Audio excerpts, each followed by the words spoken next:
Hello guys and welcome back in this new lesson of the Italian course. My name is Luke from Wordopolitan. Thank you for joining me. And as you're seeing on the blackboard, this is the third lesson of the verb.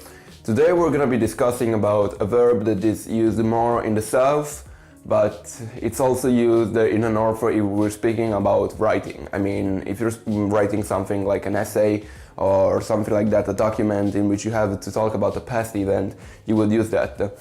This verb is obviously the passato remoto and it's called the remote past tense.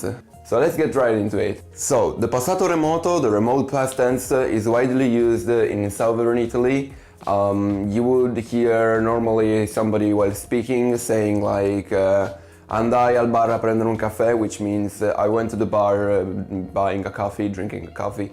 And yeah, it's commonly used in the southern Italy, but in northern Italy you would say sono andato al bar a prendere un caffè, which means the same thing, but we're only using a different past tense. So this tense is also used in written form. For example, when you're speaking about maybe some history, you're doing an essay and you're talking about history. If you're a student, it's very useful to use the passato remoto. It shows that you have proficiency, language proficiency, and if you can manage to conjugate it very well, then you can demonstrate your skills in the Italian language. So how do we form this? So there's always a conjugation you need to study by heart, and it's pronounced like this. Io parlai, tu parlasti, lui, lei parlò, noi parlammo, voi parlaste, loro parlarono. It might seem strange to you as you're reading this because maybe you're speaking another language and you're like, man, is this correct? And yes, it's correct, unfortunately, and you have to study it by heart. So this was are, let's check out ere. So here we have a verb in ere, ricevere, ricevei, ricevesti, lui lei ricevette, noi ricevemmo, voi riceveste, loro riceverono. Or you can also say like ricevettero, and it's written like this. Just a second.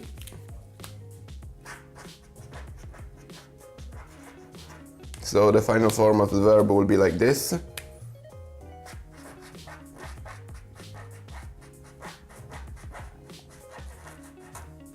This is also correct, ricevettero, and I use more the form in ette, so if I had to use the third person, I would say like ricevette, and I don't know, maybe it changes from people, to region, but it's not very used. It's used more widely in the written form. So yeah, let's check out the verb in ire. So here we are.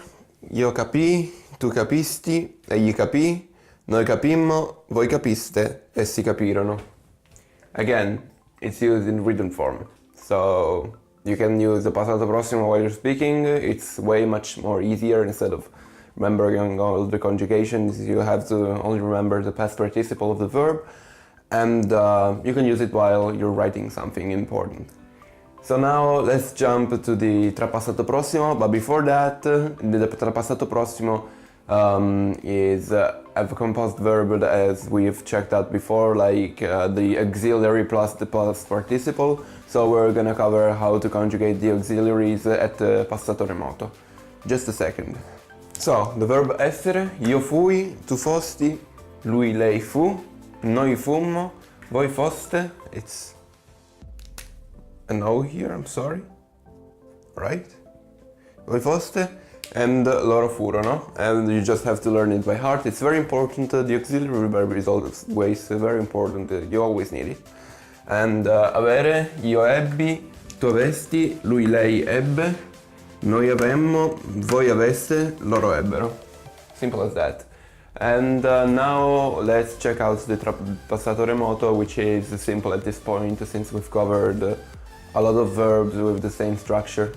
Okay, so the trapassato remoto is very simple.